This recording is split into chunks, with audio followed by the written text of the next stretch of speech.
today, and this morning we are getting an update on the Hedingham mass shooting. It's been more than 2 years since that tragedy shocked the city. Jessica Banoff just wrote a deep dive for the News and Observer. Jessica, welcome back to the show. Thank you for having me. So you cover a lot in this reporting about the horror in Hedingham that day. What new details did you learn?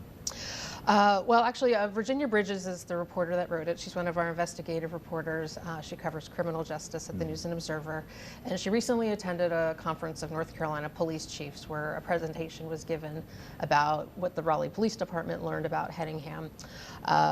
Among the many things that she learned that day were that as you'd imagine, Raleigh police struggled with a lot of challenges covering a mass shooting of that scale.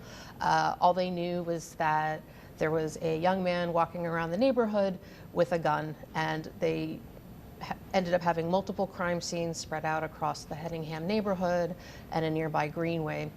And so they're getting all of these calls in, but then once those calls stopped, tips for where the shooter might be, they worried that they had lost him.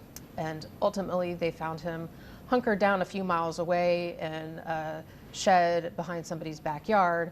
And so Virginia learned some new details about the shootout that ensued and how police ultimately captured him. Talk more about the challenges that RPD faced that day. What lessons did the department learn about how to deal with mass shootings?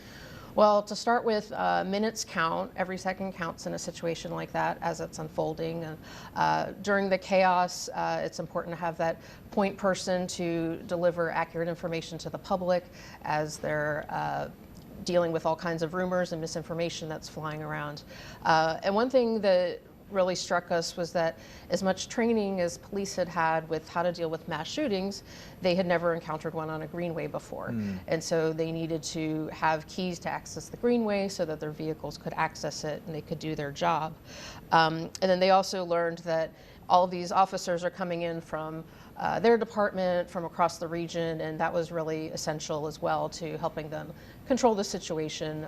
It was somewhat of a positive part of what was otherwise a really challenging experience. So here we are, more than 2 years later, still no murder trial for this young suspect. Where do things stand now in the case? So Austin Thompson is the suspected shooter, and he is 17 years old right now. And he recently just had his first public appearance since that day in 2022. And so a judge, he was originally supposed to have his trial later this fall. A judge has moved that to early next year.